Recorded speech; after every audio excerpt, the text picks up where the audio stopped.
Graça e paz.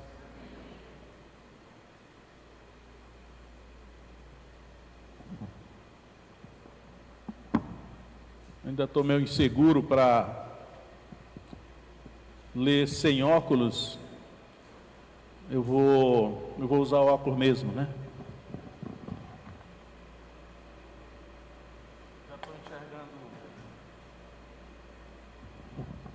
Já estou enxergando bem melhor, mas já usei óculos tanto tempo que parece que sem óculos eu fico meio inseguro, né? Então, vou botar o óculos. Então, irmãos, hoje eu quero falar sobre Deus supre as necessidades. Eu acho que ninguém tem dúvida disso, né? Que Deus é que supre as nossas necessidades. Acontece que, acredito também que tem condições, né? Eu acho que tudo que Deus faz em nosso favor tem uma ou duas condições a serem preenchidas. As coisas não acontecem assim, de graça, né? Então, Deus supre as nossas necessidades. E nós temos necessidades materiais e necessidades espirituais. As nossas necessidades materiais a gente sente na pele, elas são mais evidentes, enquanto que as necessidades espirituais elas já não são percebidas. Acho que ninguém nem percebe, é muito difícil perceber. Então eu vou falar aqui de algumas necessidades que Deus preenche nas nossas vidas, que foi o que Jesus fez. E eu vou começar então com a necessidade de saúde. Todos nós temos necessidade de ter saúde, né?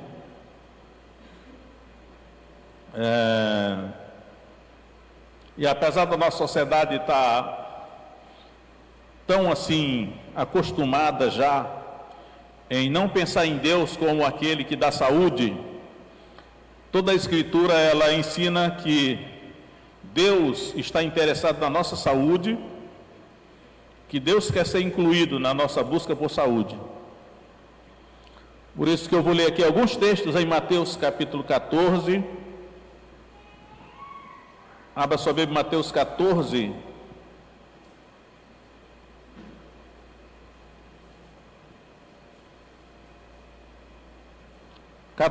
Verso 14. Que diz assim, Mateus 14, 14. E Jesus saindo, viu uma grande multidão, e possuído de íntima compaixão para com ela, curou os seus enfermos. Agora, verso 34. E tendo passado para o outro lado, chegaram à terra de Genezaré. E quando os homens daquele lugar o conheceram, mandaram por todas aquelas terras em redor, e trouxeram-lhe todos que estavam enfermos, e rogavam-lhe que ao menos eles pudessem tocar a orla da sua roupa, e todos os que a tocavam ficavam curados, os sãos. Agora Mateus 15, verso 29. Partindo Jesus dali, chegou ao pé do mar da Galileia. Então, subindo a um monte, assentou-se lá. E veio ter com ele grandes multidões, que traziam coxos, cegos, mudos, aleijados e muitos outros. E os puseram aos pés de Jesus, e ele os sarou. De tal sorte que a multidão se maravilhou, vendo os mudos a falar, os aleijados sãos, os coxos a andar e os cegos a ver, e glorificava o Deus de Israel. Então eu quero refletir um pouco aqui nesse versículo 29, que diz o seguinte: partindo Jesus dali, chegou ao pé do mar da Galileia. Então, subindo a um monte, assentou-se lá. A questão toda é essa: por que Jesus subiu ao monte e assentou-se lá? Será que Jesus não sabia que esses enfermos, olha só, irmãos, é complicado, porque a gente não para pensar, né? E veio ter com ele grandes multidões que traziam coxos. O primeiro tipo de doente aqui era coxo. Como é que o coxo ia subir o monte? Talvez transportado por alguém, né? Aí aqui, cego, como é que o cego ia subir o monte? Mudos, aleijados. Será que foi maldade de Jesus? Que ele podia ter sentado no vale. A Bíblia fala muito assim, o monte e o vale, né? O monte é lá em cima, o vale é aqui embaixo. Uma terra de montes e vales. Se Jesus quisesse facilitar a cura dessas pessoas, ele teria se acampado no vale. Mas ele subiu o monte e ficou sentado lá. Tipo assim, quem quiser minha ajuda tem que subir aqui. E aí a gente pergunta, por que Jesus fez isso? Será que foi por maldade? Eu acho que é um princípio espiritual. Que diz aí, que os puseram, olha só, e os puseram aos pés de Jesus e ele os sarou. Então significa que esses doentes, eles foram carregados, subiu ao monte com os enfermos, que Jesus estava sentado lá. Me parece que o que nós podemos entender é o seguinte: Deus quer nos dar saúde, Deus quer nos curar, mas tem um preço a ser pago, né? Todo o esforço que nós fazemos demonstra fé, né? Então, Deus não facilita as coisas para nós, Deus coloca condições. Acredito que muita gente não é curada porque não preenche as condições, né? Ela quer pegar a coisa sem pagar nenhum preço, sem ter esforço. Mas Deus quer curar, mas temos que preencher as condições. Eu lembro sempre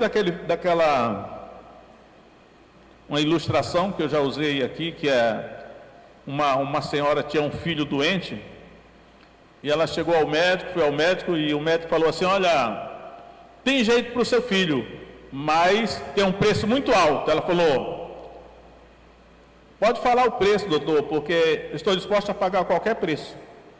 Ele falou: você terá que orar 1 hora de madrugada. Esse era o preço dela, né? Então, irmãos, a Bíblia diz que sem fé é impossível agradar a Deus. Quando nós cremos, nós estamos dispostos a fazer sacrifício, a nos esforçar, a pagar o preço. E aí eu estou aqui muito à vontade para falar aqui, por exemplo, quando há um sereno, um pequeno sereno, a gente pode dizer assim: ah, não vou para a igreja hoje não, que tem um sereno aí.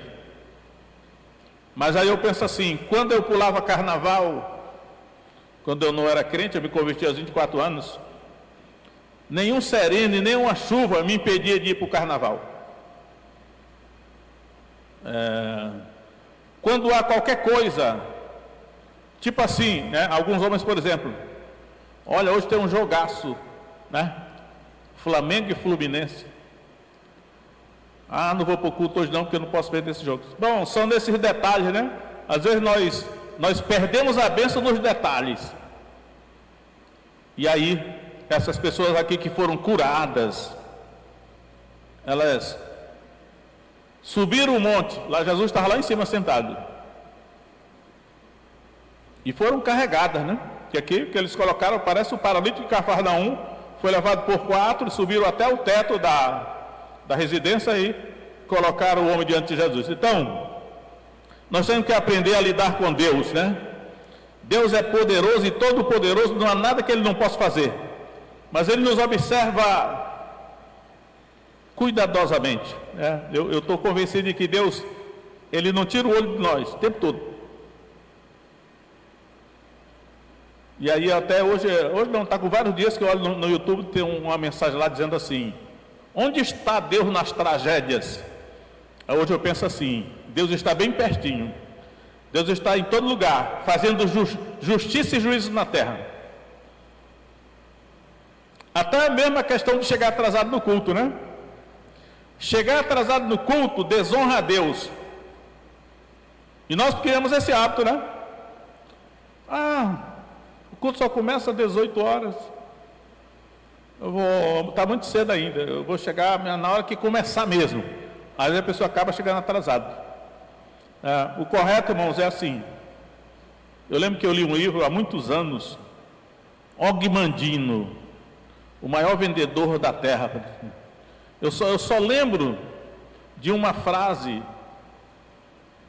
desse livro, que era assim: adquira bons hábitos e torne-se escravo deles. Eu estou dizendo isso aqui não é porque estou com raiva dos irmãos ou dando cara, não. Estou ensinando para os irmãos como lidar com Deus.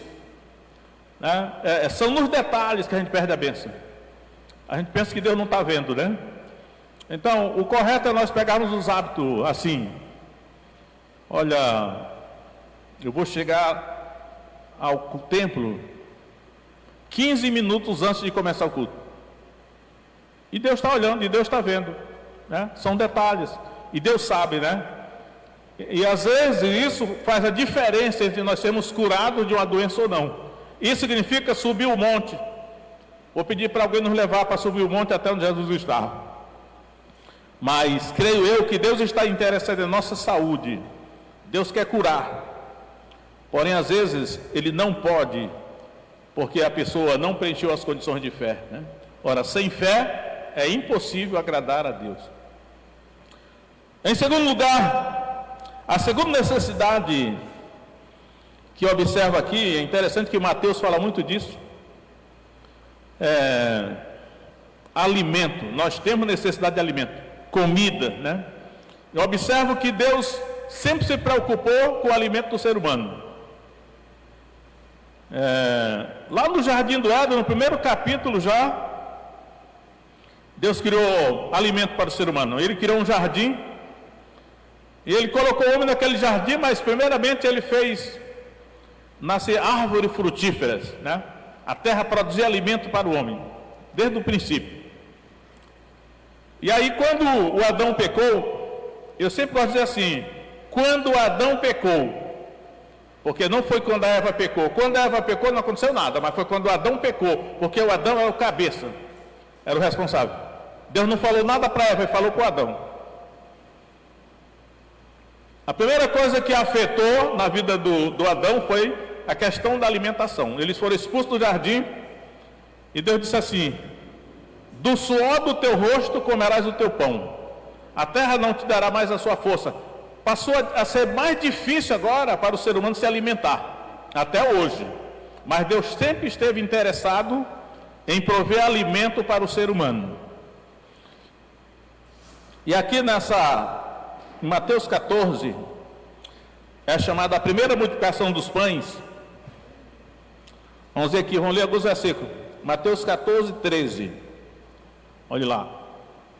Jesus, ouvindo isto, retirou-se dali num barco para um lugar deserto, apartado, e sabendo o povo, seguiu a pé desde as cidades.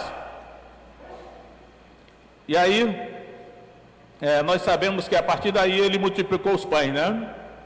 Verso 19: e tendo mandado que a multidão se assentasse sobre a erva, tomou os 5 pães e os 2 peixes, e erguendo os olhos ao céu, os abençoou. Então, partindo os pães, deu aos discípulos, e os discípulos à multidão. E comeram todos, e saciaram-se. Ainda levantaram dos pedaços que sobejaram 12 cestos cheios. E os que comeram foram quase 5.000 homens, além das mulheres e crianças. Mas essas pessoas aqui que foram alimentadas por Jesus, Deus proveu o alimento, né?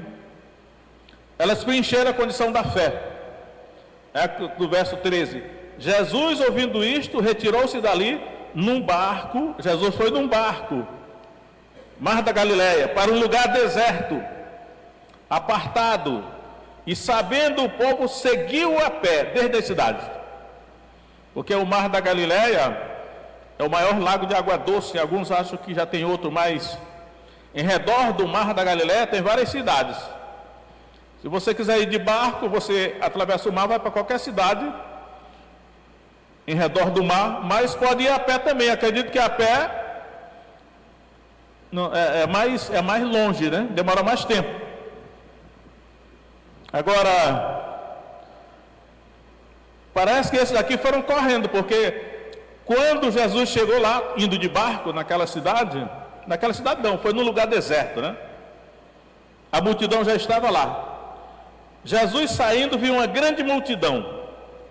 Então a multidão já estava lá. Ou seja, eles estavam tão assim, ansiosos, decididos a estar na presença de Jesus, que eles se esforçaram para seguir Jesus a pé. Jesus foi de barco, eles foram a pé até a presença de Jesus. E aí, o lugar é deserto e a hora já é avançada. Despede a multidão para que vão pelas aldeias e comprem comida para si. Isso foi o que os discípulos disseram. Os discípulos, naturalmente, estavam tentando resolver o problema de maneira natural, né? Do homem natural, com os recursos naturais. O lógico mesmo era realmente, olha, está anoitecendo, mas eu liberar esse povo para eles irem para as aldeias e cidades aí comprar comida. Só que Jesus não pensava assim. Ele usou o seu poder sobrenatural para alimentar aquela multidão, né? Porque ele reconheceu o esforço, reconheceu que eles tinham pago o preço. Na verdade era fé. Toda fé é demonstrada por esforço. É por isso que a Bíblia diz assim, o Novo Testamento diz, né, que a lei e os profetas vigoraram até João Batista. Desde então é anunciado o Evangelho do Reino de Deus e todo homem se esforça para entrar nele. O esforço representa a fé. Mas não é pela fé. Como é que pode ser pelo esforço? É porque toda fé demanda esforço. Se não tiver esforço, se não tiver renúncia, se não tiver preço a pagar, então não é fé. A fé passiva não resolve nada. E aí quando nós chegamos em Mateus 15, que tem a segunda multiplicação dos pães, Mateus 15, 32, diz assim: e Jesus, chamando os seus discípulos, disse: tenham compaixão da multidão, porque já está comigo há 3 dias, olha irmão, 3 dias, e não tenho o que comer, não quero despedi-la em jejum, para que não desfaleça no caminho. Eles já estavam há 3 dias com Jesus, né? Naquele lugar deserto, e Jesus, ele não queria deixar que eles fossem sem alimentá-los, né? Os discípulos disseram: de onde nos viriam no deserto tantos pães para saciar tal multidão? Jesus disse: quantos pães tem? Eles disseram: 7 e uns poucos peixinhos. Aí nós já sabemos, irmãos, Jesus multiplicou aqueles pães, 7 pães, é a segunda multiplicação dos pães, né?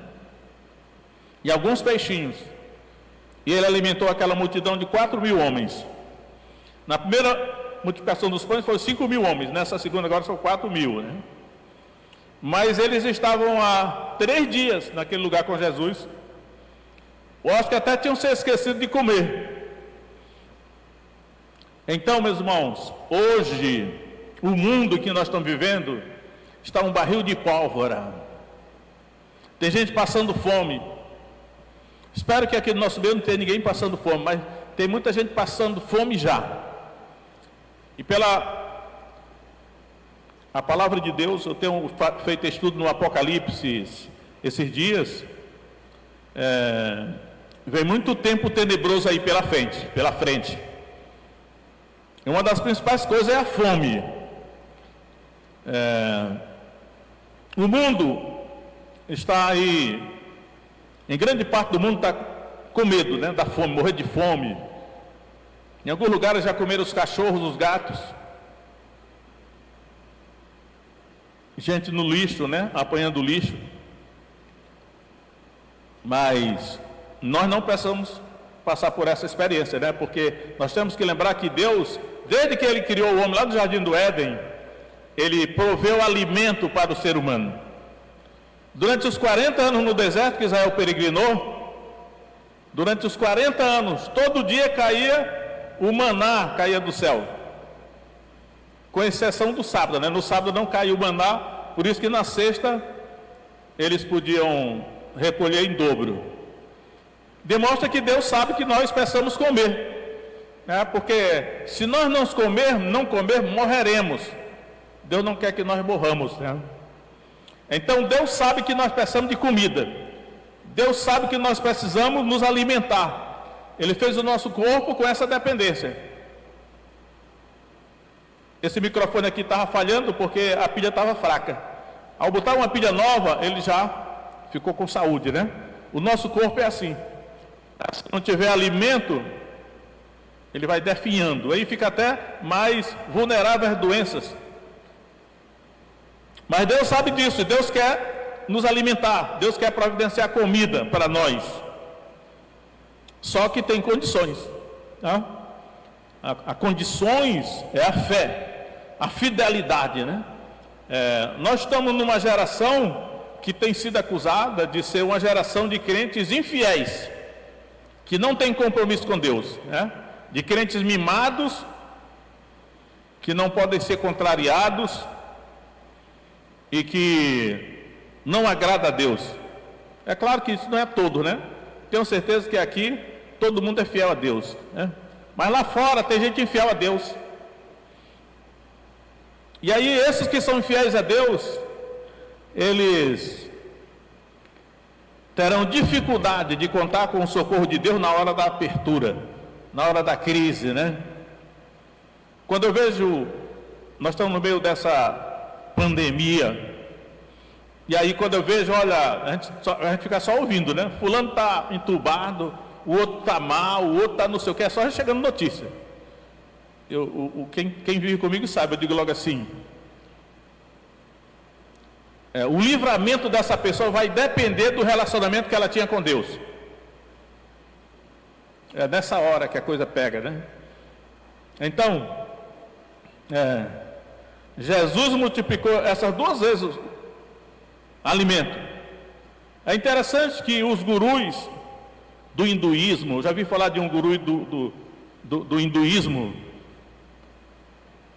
que ele fazia surgir comida na mão, assim. Acho que ele fazia lá, tipo de magia, que ele fazia surgir comida na mão dele. Alguns achavam até que ele seria o anticristo. Mas Jesus nunca fez isso. Ele nunca fez surgir comida do nada, né? Mas ele sempre é assim. Dos 5 pães e os 2 peixinhos, ele multiplicou, alimentou 5.000 homens, além de mulheres e crianças.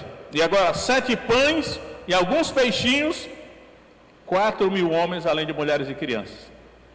Porque existe um princípio de fé, né? Jesus não faz mágica, mas ele multiplica o que nós já temos. O pouco que nós temos, colocando na mão dele. Os discípulos colocaram na mão de Jesus aquele alimento, e aí ele multiplicou o alimento. Não é diferente, irmão. Hoje é o mesmo Deus, né? Nós sempre temos que pensar nisso. Olha, Deus quer que eu tenha comida, mas eu tenho que preencher as condições de fidelidade, de fé, né? Para que eu possa receber o socorro de Deus. Agora, eu quero mostrar Então, a primeira necessidade que Deus quer suprir é de saúde. Nós precisamos ter saúde, né? A segunda necessidade é de alimento. Deus nos fez dependente de alimento e Ele quer nos alimentar. O texto de Mateus capítulo 6 vai dizer assim: buscai, pois, em primeiro lugar o reino de Deus. Aí assim, o reino de Deus é a sua justiça, né? E todas estas coisas vos serão acrescentadas. Quando ele fala todas essas coisas, comida, bebida e roupa. O contexto demanda isso. Mas será que o reino de Deus é prioridade para nós? O reino de Deus tem que ser prioridade na nossa vida, né? O reino de Deus, né? A vontade de Deus, Jesus na nossa vida tem que ser prioridade. Deus não aceita o segundo lugar. Deus não aceita o segundo lugar na nossa vida. Eu lembro que há muitos anos eu li uma uma frase do Ayrton Senna, que dizia assim: o segundo lugar é apenas o primeiro perdedor. E Deus é assim, né? E Deus só aceita o primeiro lugar. E Deus nos coloca constantemente à prova, para ver se nós somos realmente o primeiro lugar da vida dele. Buscar em primeiro lugar, é a doutrina das primícias, né? E quando nós fazemos isso, nós colocamos Deus em primeiro lugar, aí nós podemos contar com o socorro da parte dele, né? Para dar saúde, para prover alimentos. Eu nunca esqueço de George Miller, né? George Miller. Há muitos anos eu lia tudo que eu podia sobre George Miller. Ele fundou os orfanatos de Bristol, na Inglaterra. Milhares de órfãos ele alimentou naquele orfanato. O pastor Davi Gomes, acho que já contei aqui, o pastor Davi Gomes escreveu um livro, George Miller, 50 mil orações respondidas, ele registrou. Então, disse que um dia ele estava lá no orfanato dele, e aí não tinha pão, nem leite. Pela manhã, os órfãos todos em redor da mesa do café, e aí o George Miller disse assim: vamos orar e agradecer a Deus pelo alimento que Ele já nos providenciou. Aí quando ele começou a orar, bateram a porta do orfanato, e aí o padeiro da cidade disse: olha, nós fizemos uma fornada de pão que não ficou muito boa, os nossos clientes são exigentes e nós resolvemos ofertar para o orfanato. Aí veio o pão. Aí daqui a pouco bateram na porta de novo, era o leiteiro. Aí o leiteiro disse: olha, eu ia levando o leite para a cidade para distribuir, mas quebrou a roda da carroça, para que o leite não se estrague, eu vou doar para o orfanato. Assim era George Miller. Antigamente eu lia muito sobre George Miller. Nos últimos tempos não tenho lido. Tem outra história do George Miller, que ele ia viajando no navio para algum lugar, e aí uma tempestade se abateu sobre o navio, no mar. Aí ele chamou o capitão do navio e disse: vamos para o porão para orar. E aí ele se ajoelhou no porão, o capitão do navio se ajoelhou ao lado dele, e aí o capitão do navio perguntou: você quer que eu ore? Ele falou: não, primeiro porque você não crê, segundo porque eu creio que Deus já parou a tempestade. E eles subiram para o convés e a tempestade tinha parado. E tem muitas outras histórias, né? Eu digo, nós não precisamos ser heróis da fé como George Miller, nem todo mundo precisa, né? Mas o mínimo de fé, o mínimo de compromisso, o mínimo de zelo com Deus e o reino de Deus e a causa de Deus é necessário, porque nessa hora a diferença entre a vida e a morte está aí. Como foi que você andou com Deus? Mas eu disse que são necessidades materiais, saúde. Necessidades materiais, comida. Mas tem uma terceira necessidade, que é a necessidade de salvação, né? O ser humano tem necessidade de salvação, e Deus também quer dar salvação. Aí eu vou mostrar aqui no texto algumas coisas. Irmãos, observe aí.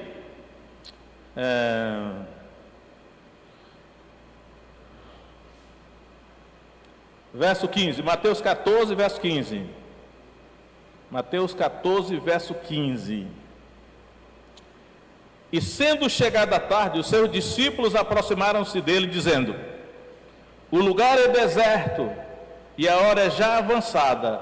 Despede a multidão. É essa palavra que eu quero chamar a atenção. Olha só. Despede a multidão, para que vão pelas cidades e comprem comida para si. Despede a multidão. Chama atenção para o fato de que, além de Jesus nesse cenário, tem dois tipos de pessoa: tem os discípulos e tem a multidão. Especialmente eu creio que o Evangelho de Mateus fala muito da multidão, umas multidões, né?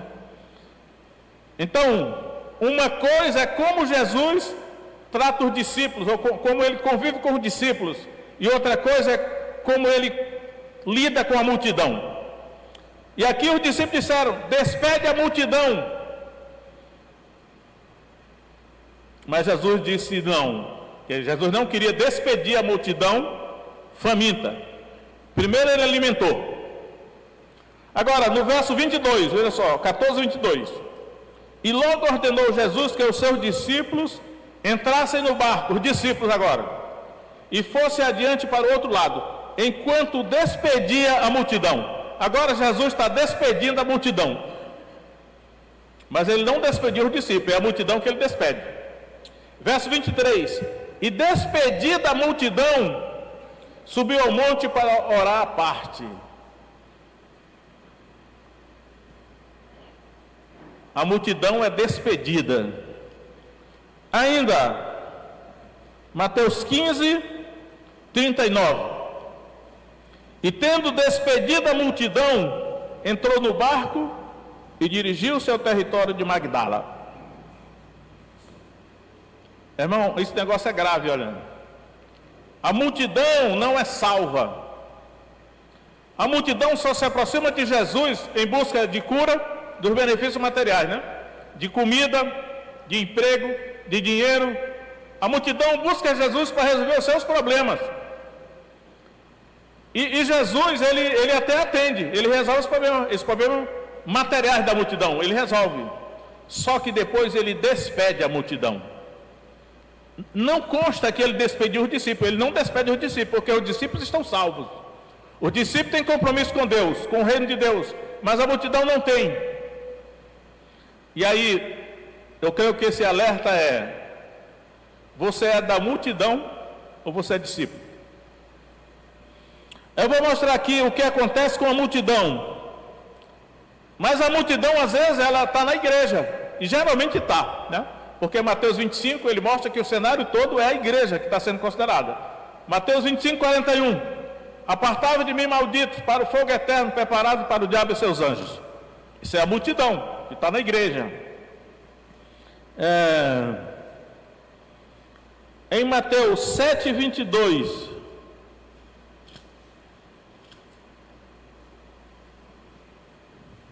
Mateus 7, 22.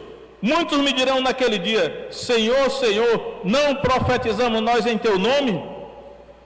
E em teu nome não expulsamos demônios? E em teu nome não fizemos muitas maravilhas ou milagres? Então lhes direi abertamente: nunca vos conheci, apartai-vos de mim, vós que praticais a iniquidade. Esse apartai-vos de mim é goodbye. Ele está se despedindo da multidão. Apartai-vos de mim.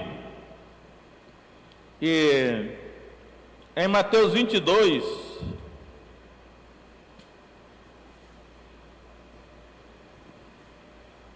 Mateus 22, 11. E o rei, entrando para ver os convidados, viu ali um homem que não estava trajado com veste de núpcias. E disse-lhe: amigo, como entraste aqui não tendo veste nupcial? Ele emudeceu. Disse então o rei aos servos: amarrai-o de pés e mãos, levai-o e lançai-o nas trevas exteriores. Ali haverá pranto e ranger de dentes, porque muitos são chamados, mas poucos escolhidos. Então, irmão, tudo isso aqui é a igreja visível, né? Mas a igreja é constituída por discípulos e pela multidão.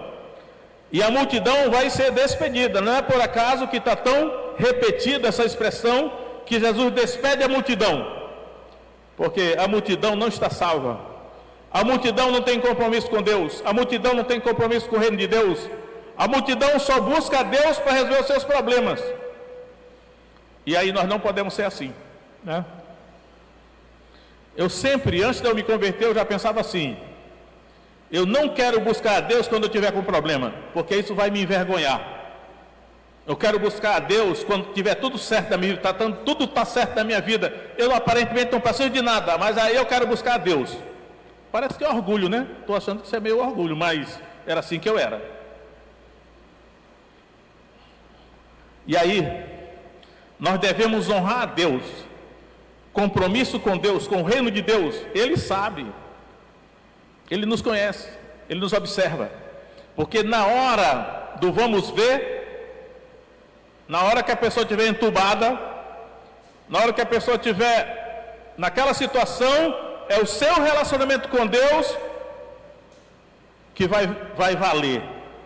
Aí não adianta mandar todo mundo orar, não.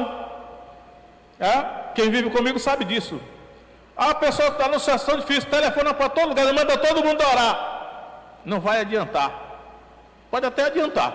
Mas eu já vi tanto caso que todo mundo foi orar e a pessoa morreu assim mesmo. Porque o problema não é se alguém vai orar. O problema é como foi que você andou com Deus.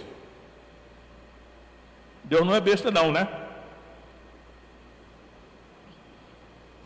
Então, irmão, estou dizendo isso para os irmãos, para que nós sejamos encontrados entre os discípulos de Jesus, não na multidão.